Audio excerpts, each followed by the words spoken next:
대림절이 깊어가고 있습니다. 성탄절을 앞두고 다시 겸손하게 오실 예수님을 기다리고 다시 오실 예수님을 또한 소망하며 대림절이 깊어가고 있습니다. 지난주에 첫 번째 보라색 촛불을 밝혔습니다. 이것은 희망을 뜻한다고 했습니다.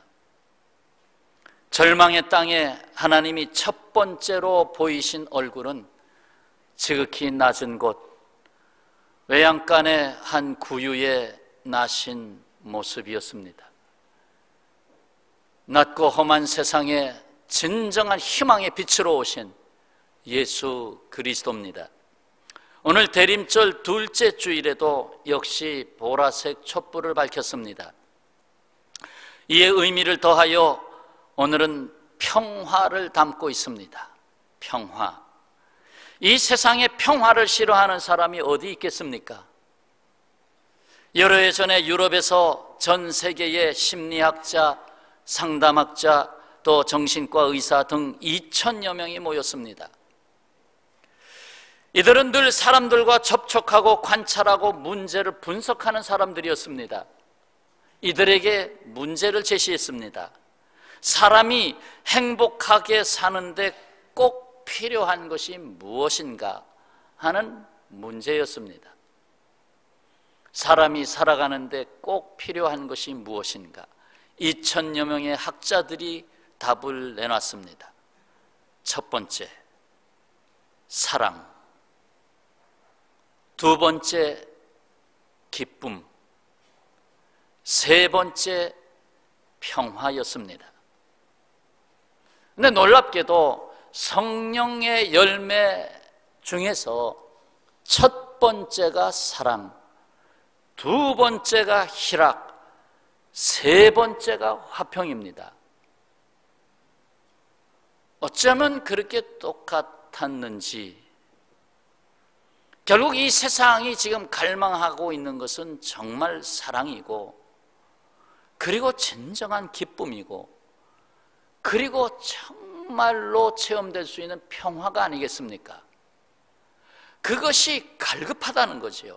그것이 꼭 필요한데 그것이 되지 않고 있다는 것입니다. 그래서 오늘 두 번째 의미로 평화에 대한 말씀을 듣고자 합니다. 평화라는 말은 두 단어로 접근해 볼 수 있습니다. 하나는 라틴어의 팍스라는 단어고, 또 하나는 히브리어의 샬롬이라는 단어입니다. 이 팍스라는 단어는 로마 세계에서 로마 제국이 추구했던 평화입니다. 다시 말해서 사람들이 그렇게도 필요로 하는 물질적인 만족을 주겠다. 요즘으로 말하면 경제적 만족이지요. 그리고 힘으로써 다스려서 평화를 유지하겠다. 그러니까 물질의 힘과 권력의 힘, 그 권력에는 군사가 들어가 있죠. 이 힘으로 평화를 잡겠다. 이른바 강요된 평화였습니다. 이 강요된 평화를 이루기 위해서 그들은 세상을 정복해야 했습니다. 왜? 자꾸 부딪힐 필요 없잖아요. 먹자. 먹으면 내 편이 되니까 먹자. 그래서 로마 제국이 확장됩니다. 매일같이 피 흘리는 전쟁이 있었습니다.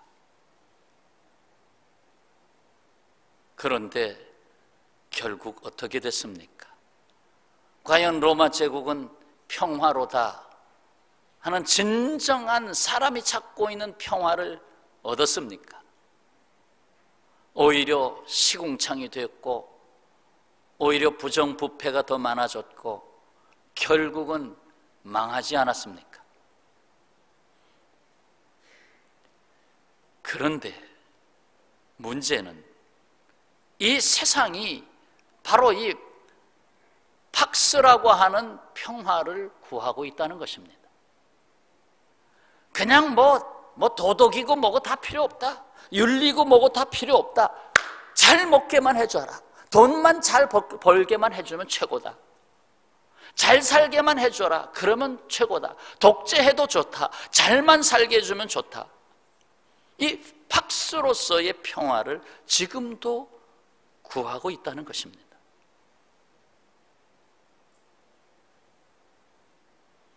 그러나 이것은 누릴 수 없는 평화요, 다시 깨져버리는 평화요, 그 후에 또다시 군림하는 자가 또 나올 것입니다. 하지만 오늘 우리가 원하는 평화는 샬롬입니다. 샬롬. 이 평화는 세상에서 줄 수 없는 것입니다. 이 평화는 하나님이 주시는 평화이기 때문입니다. 이 평화는 예수 그리스도, 예수는 그리스도라고 하는 것을 믿는 자에게 체험되는 평화이기 때문입니다.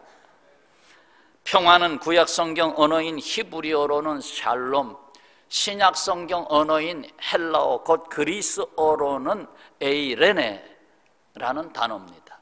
에이레네는 좀 많이 표현을 안 해서 생소하시죠? 한번 따라서 해보시죠. 에이레네. 영어의 A자로 그냥 발음을 시작하면 됩니다. 에이레네. 레자에 악센트가 있어요. 에이레네. 이렇게. 그래서 이것을 평화다. 그리고 구약으로 돌아가면 샬롬.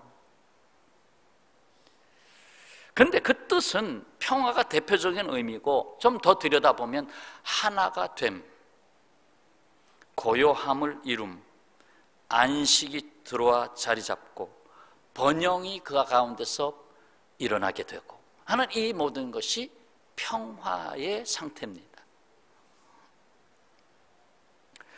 신약 성경 곳곳에서 이 원어인 에이레네를 쓰고 있는 절들을 찾아보게 되면 오늘 말씀이 나오게 됩니다.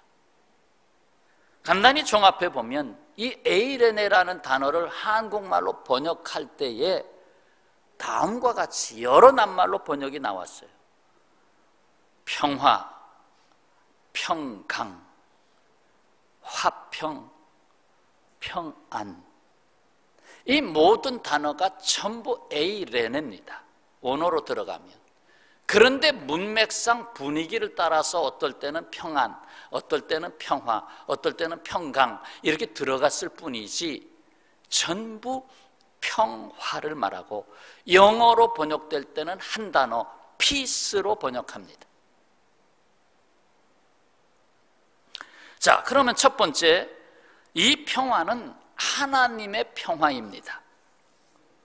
오늘 본문에서 주님의 제자들은 하늘에 있는 평화와 영광을 찬양했습니다. 예수께서 마지막 주간이 되어 십자가를 지시기 위해서 예루살렘으로 돌아오기 위해서 감람산 골짜기를 밟고 지나 이제 들어오게 되는데, 거기서 제자들이 큰 소리로 찬양합니다. 내용이 뭡니까? 38절 다 같이 읽겠습니다. 이르되 찬송하리로다 주의 이름으로 오시는 왕이여, 하늘에는 평화요 가장 높은 곳에는 영광이로다. 주의 이름으로 오시는 왕이여, 예수님을 말하죠. 하늘에는 평화요 또 가장 높은 곳에 영광이로다 하고 찬양을 했어요. 이 평화를 보지도 못하고 깨닫지도 못하는 바리새인들이 저분이 그 평화를 가져오는 분이라고, 이걸 깨닫지 못하는 바리새인들이 예수, 랍비로 보고 있는 예수께 제자들을 책망하라고 요구합니다. 책망하십시오. 이건 아닙니다. 책망하십시오. 그때에 예수님이 단호하게 답변하셨어요. 그게 40절이죠. 만일 이 사람들이 침묵하면 돌들이 소리 지르리라. 마땅히 할 말을 했다 이 말이죠. 정말 하늘에는 평화요 영광이로다. 결국 이 평화는 하늘로부터 온 평화입니다. 하나님으로부터 온 평화를 말하고 있는 것입니다. 예수님께서 예루살렘 성으로 더 가까이 가시며 그 예루살렘 성을 바라보시고 우셨어요. 우시면서 그 예루살렘 성을 향하여 이르시기를, 42절 말씀 다 같이 봉독하십시다. 이르시되 너도 오늘 평화에 관한 일을 알았더라면 좋을 뻔하였거니와 지금 내 눈에 숨겨졌도다. 예루살렘아, 너도 평화에 대한 것을 알았더라면 좋았을 것을. 어찌 평화의 왕이 왔는데도 알지 못하느냐. 내 안에 평안을 잃었구나. 오늘이라고 하는 삶 속에 평화가 있어야 되는데 평화를 잃었구나. 지금 내 눈에 이 평화가 숨겨졌구나 하면서 눈물을 주르르 흘리시는 거예요. 결국 AD 70년에 예루살렘은 완전히 파괴됐잖아요. 멸망했잖아요. 그리고 2000년 동안 세계 곳곳으로 유태인들은 흩어질 수밖에 없었죠. 예수께서 말씀하십니다. 요한복음 14장 27절의 말씀. 평안을 너희에게 끼치노니, 평화를 너희에게 끼치노니 곧 나의 평안은, 나의 에이레네, 나의 평화를 너희에게 주노라. 내가 너희에게 주는 것은 세상이 주는 것과 같지 아니하니라. 너희는 마음에 근심하지도 말고 두려워하지도 말라. 십자가 지시기 전날에 주신 말씀이지요. 그렇습니다. 오직 우리에게 임하는 평화는 그리스도께로부터 임하는 평화입니다. 사도 바울이 각 교회에 보낸 편지 서두에서 즐겨 사용한 축복의 언어가 있습니다. 그 중에 한 절을 소개하면 고린도전서 1장 3절, 하나님 우리 아버지와 주 예수 그리스도로부터 은혜와 평강이 있기를 원하노라. 아버지와 주 예수 그리스도로부터 은혜와 평강이, 이것을 그렇게 보고 싶어요. 아버지께로부터는 하나님의 은혜, 곧 하나님 아버지로부터의 은혜, 그리고 주 예수 그리스도로부터의 평강, 이렇게 나눠보면 어떨까? 뭐 꼭 그렇게 나누지 않아도 되지만, 그래서 예수님께로부터만이 이 평화가 온다는 것을 사도 바울은 각 교회에 강조했어요.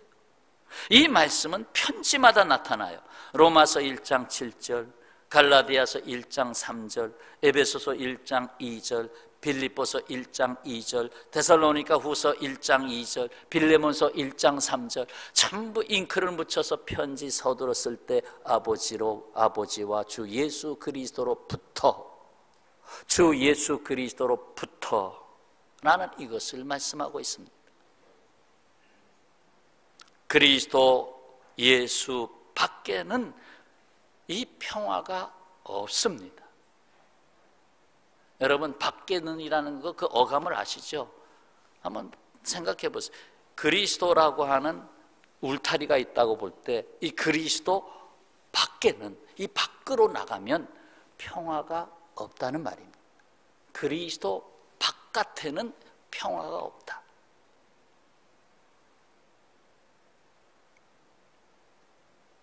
오히려 시기와 분쟁이 따를 뿐입니다. 그렇죠. 팍스가 구하는 평화, 사실상의 시기와 분쟁으로 속에서는 썩고 있어요. 실로 그리스도로 말미암아 우리에게 주시는 이 평화는 마르지 않는 평화요, 끊임없이 지속되는 평화입니다. 우리가 오랫동안 즐겨봤던 복음 찬송이 있습니다. 이건 어른들, 할머니들이 너무나 즐겨 부렀던 1호 찬송이에요. 1호 찬송이에요. 근데 젊은이들은 이거 잘 안 부르려고 그래요. 싱겁대요. 요즘 뭐 복음 찬송 가사들이 너무 복잡해. 애워지지가 않아. 그런데 이 찬송은 유치원생도 애워져. 내게 강 같은 평화. 자, 같이 한번 부르겠습니다. 내게 강 같은 평화. 내게 강 같은 평화, 내게 강 같은 평화, 내게 강 같은 평화 넘치네 할렐루야. 내게 강 같은 평화, 내게 강 같은 평화, 내게 강 같은 평화 넘치네. 이 찬송이 어디서 나왔어요? 이사야서 66장 12절에서 나왔어요. 보라, 내가 그에게 평화를 강같이 주리라. 내가 그에게 평강을 강같이 흐르게 하리라. 이사야 66장에 나와요. 이 평화가 저와 여러분의 것입니다. 아멘. 이 평화가 여러분에게 충만히 임재하시기를 축원합니다. 강 같은 평화, 마르지 아니하는 평화의 강. 이 평화는 육신의 생각을 거부하고 영의 생각을 원합니다. 이 평화가 자리 잡는 자리를 말하고 있는 것입니다. 로마서 8장 6절, 육신의 생각은 사망이요 영의 생각은 생명과 평안, 생명과 에이레네이니라. 갈라디아서 5장 22절, 오직 성령의 열매는 사랑과 희락과 화평 에이레네. 똑같은 단어예요. 성령의 열매, 영의 생각, 거기에 평화가 있어요. 2002년 영국의 BBC 방송은 영국 사람 100만 명을 대상으로 조사했습니다. 가장 존경하는 사람이 누굽니까? 했더니 물론 영국 사람들을 대상으로 했으니까 뻔한 답이 나오리라고 생각하기도 하지만 그래도 어느 정도 인정이 돼요. 2등에 올라선 사람은 영국의 극작가 세익스피어, 16, 17세기에 걸쳐 있는 사람이고, 1등은 영국의 수상 누구죠? 윈스턴 처칠이 1등에 올랐어요. 1874년에서 1965년까지 생존하신 분이었는데, 이 처칠의 학창시절의 학적부를 열어보면 이렇게 써 있습니다. 품행이 나쁘고 남을 괴롭히는 아이요 희망이 없는 싸움꾼. 정말 이거는 우리 반에 없었으면 좋을 아이예요. 처칠. 그냥 처치해버렸으면 좋을 아이. 처칠. 얼마나 공부도 못했는지 성적이 너무 나빠서 낙제. 이게 처칠이었어요. 공부를 너무 못했어요. 그런데 사관학교에 들어가고 싶었어요. 떨어졌죠. 평가가 안 좋으니까, 학적부 평가가 안 좋으니까 또 시험을 봐서 또 떨어지고 3번째 만에 붙었는데 아주 턱걸이를 했어요. 이런 처칠이었지만 어떻게 1등으로 존경받는 사람이 됐을까요? 어떻게? 공부도 못하고 그냥 문제 학생이었고, 근데 어떻게 존경받는, 영국이 1등으로 삼는 사람으로 세상에 내놨을까요? 거기에는 영적인 요소가 있어요. 바로 기도를 잊지 않았어요.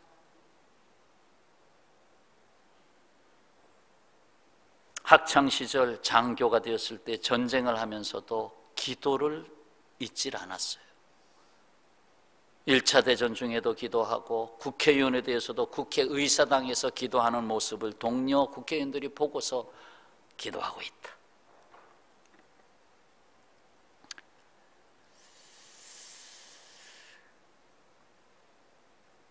수상이 된 후에도 기도하면서 제2차 대전을 영국이 위기에 처했을 때에 그가 기도하면서, 그가 포기하지 마라, 고등학교 졸업 연설에서 Don't give up, don't give up, don't give up.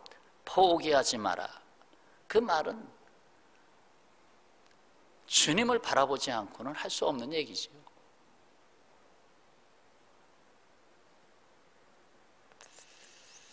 기도는 영의 생각을 구하고 하나님이 원하시는 평화를 이룹니다. 처칠의 집안이요, 부모님이 백작 집안이었어요. 그래서 참 벼슬이 있는 집안이었어요. 그래도 참 안 좋은 집안이었어요. 자꾸 바람만 피우고 안 좋았어요. 여러 가지로 나쁜 짓을 많이 했어요. 그래서 처칠도 그걸 배웠기 때문에 문제아가 된 거죠, 사실은. 그래도 하나님을 생각하는 사람이었어요. 그렇기 때문에 하나님이 붙잡으신 거예요. 내가 하는 게 아니에요.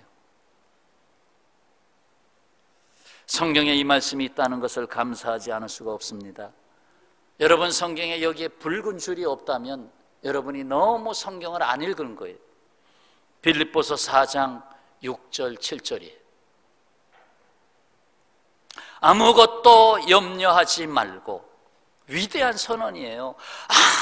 아무것도 염려하지 말고 모든 일에, 다만 모든 일에, 그 모든 일이라는 것도 엄청난 거예요. 모든 일에 기도와 간구로 너희 구할 것을 감사함으로 하나님께 아뢰라. 하나님께 아뢰라. 정말 아뢰고 계십니까?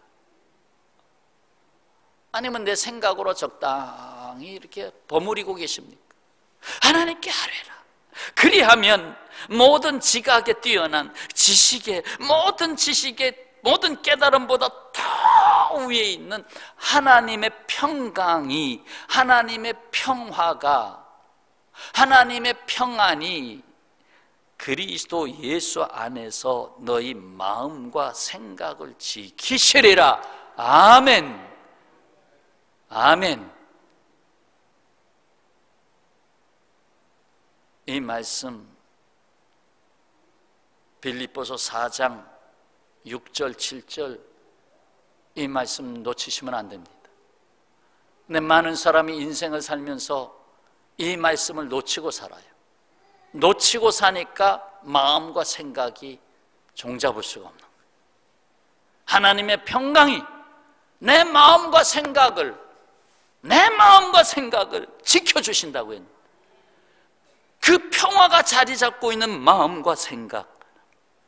오늘 제목이 뭡니까? 보화. 우리의 보화가 평화다. 아무리 금은 보화가 넘쳐도 평화가 마음에 없으면 아무것도 아니에요. 육선이 집에 가득해도 화목이 없으면 아무것도 아니라고 했어요. 평화가 없으면 아무것도 아니에요. 그래서 이 평화가 보화예요. 하나님의 평강. 주님, 하나님의 평강이 내 마음에 들어와 보니 세상 정말 두렵지 않네요. 근심이 와도 그거 하나님, 그 근심이 오히려 기도가 되게 하시고 감사로 바꿔주시고 결국은 하나님이 이루시고자 하시는 문이 있는 걸 알게 됩니다. 저와 여러분은 이 약속의 말씀을 붙잡고 기도하며 살아왔습니다. 나에게는 그 어떤 평화도 만들 수 있는 능력과 조건이 없습니다. 오직 하나님의 평강이 그리스도 안에서 역사할 뿐입니다. 자, 이제 우리는 그리스도 안에서 피스메이커로 살아야 합니다. 그렇다면 평화를 만드는 자로 살아야 되겠다. 왜 내가 살아가는 곳에 분쟁과 시기가 있어야 되나? 먼저는 하나님과의 평화를 누려야 됩니다. 이건 생사를 건 문제입니다. 하나님과의 평화가 이루어지지 않으면 다른 걸 말할 필요가 없어요. 로마서 5장 1절, 그러므로 우리가 믿음으로 의롭다 하심을 받았으니 우리 주 예수 그리스도로 말미암아 하나님과 화평, 에이레네, 화평을 누리자. 하나님과 화평을 누리자. 생사가 달린 문제냐, 죽느냐 사느냐, 천국이냐 지옥이냐는 생사가 달린 문제이기 때문에 예수님께서 십자가에서 피 흘리셨습니다. 사도 바울이 골로새서 1장 20절에서 말합니다. 그의 십자가의 피로 화평 에이레네를 이루사. 그의 십자가의 피로 평화를 이루사. 죽음과 맞바꾼 것입니다. 하나님의 죽음과 맞바꾼 거예요.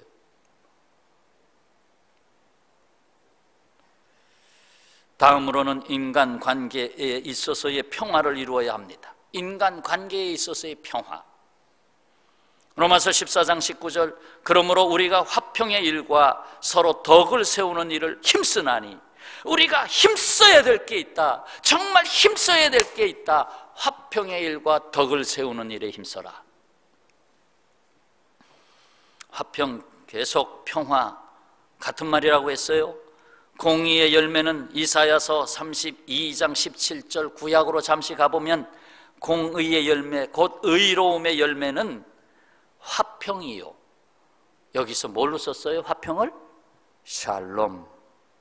샬롬이요. 샬롬. 의의 열매는 샬롬. 평화의 가족 여러분, 우리는 하나님의 은혜로 말미암아 예수 그리스도 안에서 의인이 됐어요. 그러면 의인의 열매는 화평을 이루어야 합니다. 그렇지 않고 어찌 의인이라고 인정을 받겠습니까? 어떤 상황에서도 피스메이커로 살아야 되겠습니다. 물론 세상이 만드는 강요된 평화 팍스가 아니고 하나님의 평화 샬롬으로 말입니다. 힘으로 어느 정도 눌러놓으면 평화가 되죠. 떠들지 마. 가만히 있어. 내가 잡을 거야. 잠시 평화가 이루어진 것 같지만 속에서는 계속 언제 터질지 모르는 폭탄이 속에서 자꾸 만들어지고 있는 거예요.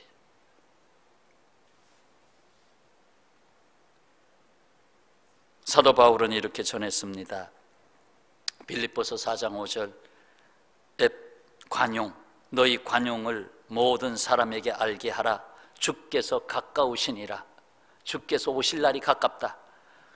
관용을 모든 사람에게 나타내라.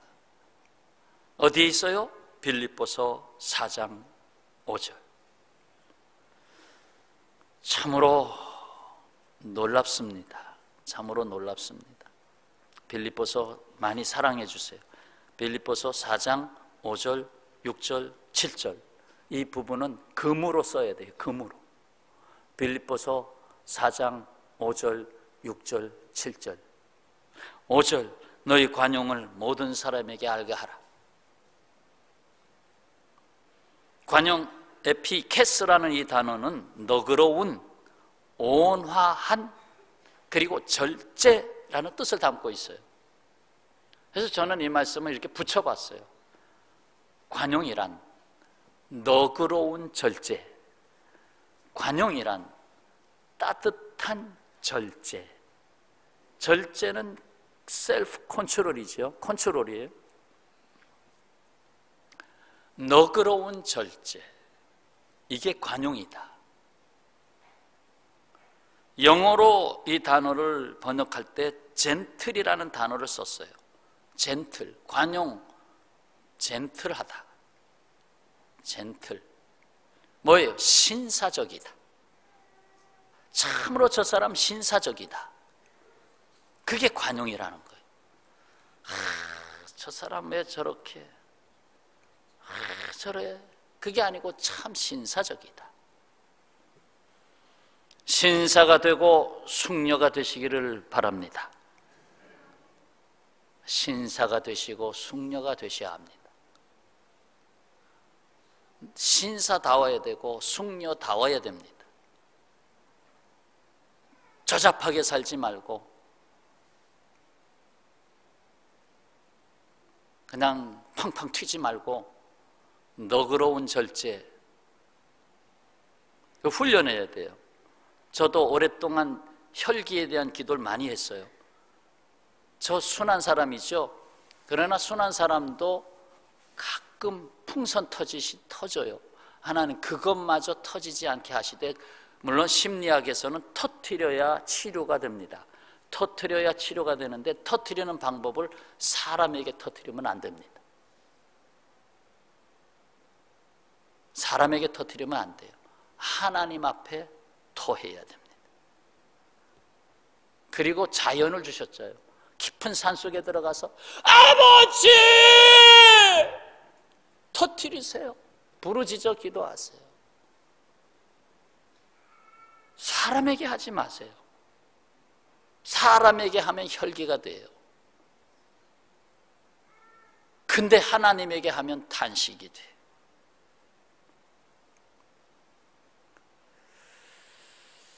예수께서 말씀하십니다. 마태복음 5장 9절, 화평하게 하는 자는 복이 있나니 그들이 하나님의 아들이라 일컬음을 받을 것이며, 평화, 피스메이커는 복이 있나니 그들이 하나님의 아들이라 일컬음을 받을 것이다. 이것이 감각이 옵니까? 하나님의 아들이 된다는 게 무슨 의미인지 이걸 좀 감각하게 해드릴게요. 예수께서 하나님의 아들이라 칭함을 받을 경우 몇 가지만 소개해 볼게요. 사탄이 예수님을 시험할 때입니다. 내가 만일 하나님의 아들이거든 명하여 이 돌들로 떡덩이가 되게 하라. 무슨 말입니까? 돌로 떡을 바꾸는 건 창조자만 할 수 있어요. 결국 창조주에게 붙여진 이름이에요. 하나님의 아들. 내가 만일 하나님의 아들이거든 뛰어내리라. 뛰어내려도 당신 아무 상처도 입지 않고 공중부양하리라. 뭡니까? 전능한 자다. 초능력자다. 더러운 귀신들이 말합니다. 더러운 귀신들도 어느 때든지 예수를 보면 그 앞에 엎드려 부르짖어 이르되, 엎드려 부르짖어 이르되 당신은 하나님의 아들이니이다. 뭡니까? 왜 엎드렸습니까? 당신이 정말로 권세자입니다. 당신이 정말로 주권자입니다. 내가 당신 앞에 엎드릴 수밖에 없습니다. 귀신들이 말합니다. 그때에 하나님의 아들이란 단어를 썼어요. 그리고 예수께서 풍랑이 있는 바다 물결 위로 걸어오시고 뱃전에 가까이 오면서 주시오니까 걸어와라, 물 위로 걸어와라, 빠지니까 잡아 올렸죠. 배에 있는 제자들이 하는 말입니다. 예수께 절하여 이르되 진실로 하나님의 아들이로소이다. 하나님의 아들이로소이다.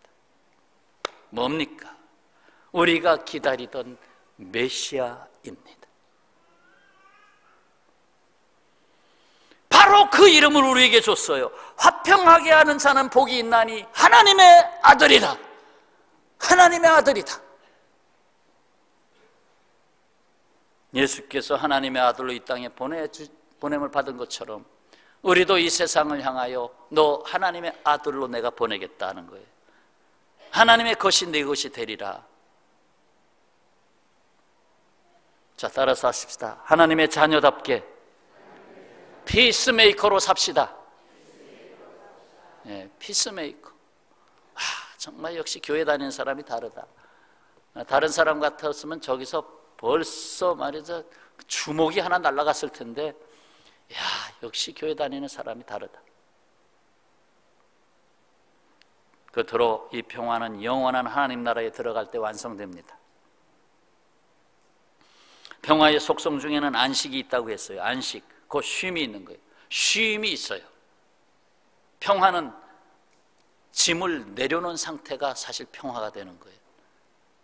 요한계시록 14장 13절 주 안에서 죽는 자들은 복이 있도다 하심에 성령이 이르시되 그러하다 그들이 수고를 그치고 쉬리니 이는 그들의 행한 일이 따름이라 하시더라. 온전한 평화는 정의를 내리겠습니다. 온전한 평화는, 자, 스크린에 떴어요. 온전한 평화는, 자, 다 같이 읽겠습니다. 온전한 평화는 사후에 믿음으로 경건하고 정직하게 산 자에게 주어지는 더 이상의 고통과 죄와 짐이 없는 하나님의 사랑과 기쁨을 함께 누리는 상태입니다. 네, 제가 종합했어요. 더 이상의 고통과 죄와 짐이 없는 하나님의 사랑과 기쁨을 더불어 함께 같이 누리는 상태다. 이게 평화다. 그렇습니다. 내가 주인 되어 내 힘으로 살아왔던 결박을 풀어버리고 그 짐을 벗겨버리시고 너 내게 맡겨라. 주님이 하신 일, 거기에 믿음으로 참여하고 사랑의 삶을 누리는 것이 평화로다. 그게 평화예요. 우리 교회 본동 평화교회, 본래는 평화교회였는데 노회에서 지역 이름을 넣어라 그래서 번동이 들어갔어요. 워낙 평화교회가 많으니까. 번동 평화교회. 엄청난 이름입니다. 엄청난 이름이에요. 새가족 중에 어느 분이 등록하시면서 평화 그 이름이 좋아서 등록했어요. 정말 엄청난 이름이에요.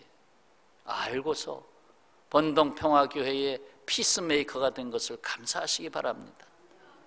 성도 여러분, 로마 세계가 힘으로 강요했던 평화, 이른바 팍스의 위장된 평화를 선택하는 오늘의 세상입니다. 평화 이룰 수 없습니다. 오직 온 세상을 창조하시고 그 가운데 하나님의 형상으로 인간을 지으신 하나님께서 대속의 주님 예수 그리스도로 말미암아 주시는 평화, 곧 에이렌의 샬롬, 이것을 받지 않고서는 그 누구도 평화를 누릴 수 없고 전할 수도 없습니다. 우리에게 오시는 예수 그리스도, 오직 그분만이 온 세상의 평화입니다. 저와 여러분이 평화의 사도가 되어서 평화를 찾아 헤매고 있는 이 세상에 평화를, 하나님의 나라를 이루어가는 일에 충성된 일꾼 다 되시기를 축원합니다. 기도하겠습니다.